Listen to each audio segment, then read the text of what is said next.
Great things, my fellow warriors. It's your boy Meckanimal, and today the topic of the video is about the Kinobody challenges, notably the military price challenge.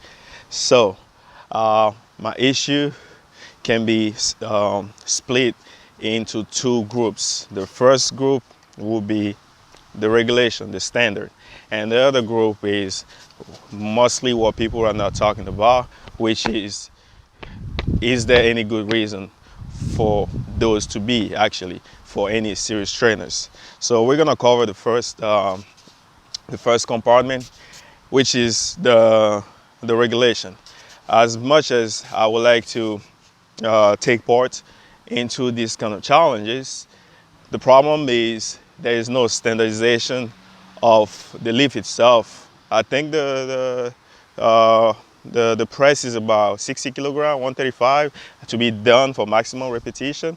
But from what we see, from the way he performs it, there is no full lockout on top, no full pause in the bottom, which if not implemented as must, would definitely give ways to people to cheat around and add a few more repetitions than they can actually do. So why not actually pick some basic regulation, some basic rules of pausing about a second at the bottom and a second on the top. It doesn't have to be long pauses. You have a full lock, the full pause on the clavicle level, and then push to the full extension of the elbow, not that soft lockout, and still, lacking the very end range of motion that you should be exhibiting at the end of any push.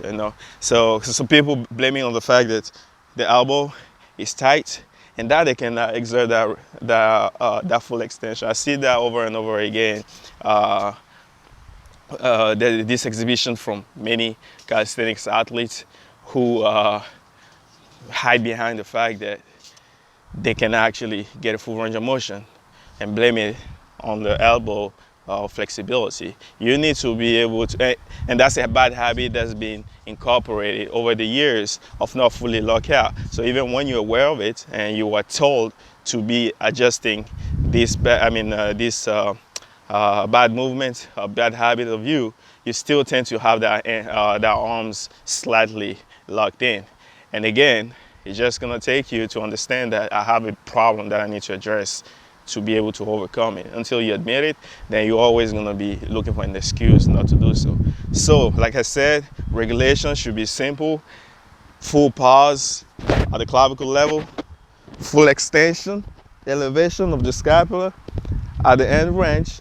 That's it, one repetition. So you go there, 1, boom, 2, boom, 3, boom.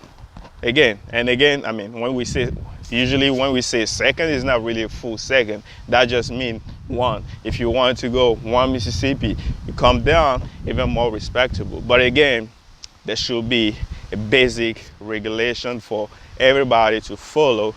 And now we will know who gets to actually max out at the full potential and not really worry about having the biggest number, because that is what's gonna be talked about in the second compartment. The second compartment is I've been skeptical to take part to those because every single fiber of resource that I'm supposed to use for my training, I'm not willing to even waste a fraction of it to some type of challenge. Because for somebody who is actually serious about his training and has something planned, you will know that there is no room to goof around, actually, And I think that's maybe a reason why some people, novice or intermediate, because once you advance, you know better. You know what to do and what to do and what not to do. And even for the advanced people who,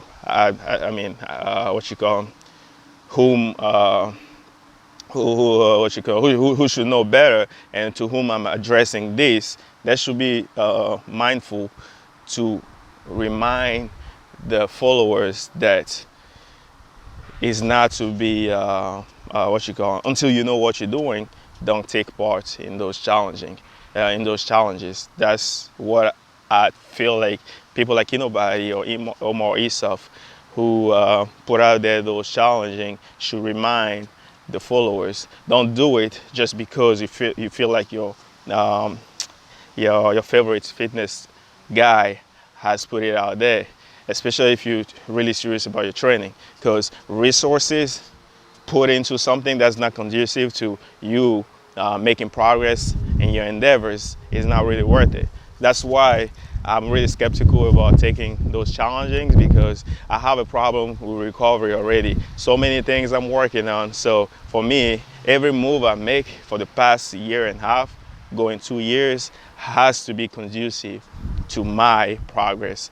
And I will be hard pressed to see myself doing something that, I mean, a week later, I start blaming, I start blaming my performance on. So that's what the second concern was. Challenges out there as such, military press, bench press max, and all these things, in addition to have standard regulation, they should have like an NB or like a PSA that you shouldn't do it if you are into some serious training.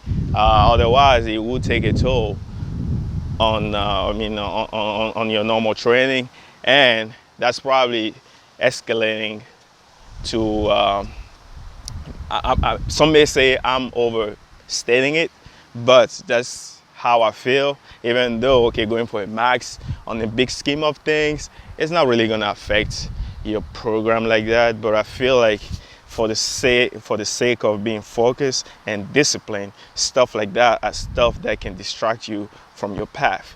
So who knows, eventually I may do 135 press for max. I did it like during one of my burnout maybe a few months ago. I had like 17 repetitions, and that's like after a really gruesome workout. And again, every time I post something, I try to avoid it. Okay, it's me being fatigued, me being this, because why not doing it when you're at your best? They know it. They know that it will affect their performance if they were to prioritize a challenge over the regular training. That's why they tend to do that at the end of the training, or maybe on a deload day. So if you're smart about your training and you know what you do, you may find a way to slide those kind of challenges to see where you stand at. But for you to just, okay, oh, I saw that challenge, let me just incorporate it, it's just not gonna help you. It's just not gonna help you. It's no point doing it. So I think that's about it. Those are the two. So the first talking point is, if you want to put a challenge out there, create some simple regulation. I mean, some simple rules. Lockout, 1 second. Bottom, 1 second. Simple as that. And of course, you could add other things that pretty much could reinforce the strictness of the lift. But I feel like that alone will make the repetition strict enough and hard enough for people to stick to them and try not to cheat. Because when you're trying to cheat, you might end up just hurting yourself or straining your back or whatever it is. You have to stop whenever you reach the maximum exertion. So that's it, man. Regulation, 1 point, and 2, put like a PSA and make the people out there watching understand that this is not something that should be done, even though it's entertainment. It's not really conducive to greatness. And those are stuff that I think we as advanced people take for granted, but the newbie out there don't really understand the difference. They don't know. For them, it's all going hard. And train smart is not going hard all the time. So that's all I wanted to share with you guys. Everything is, and we always be small, the Meckanimal way. Salute, gorilla, all day.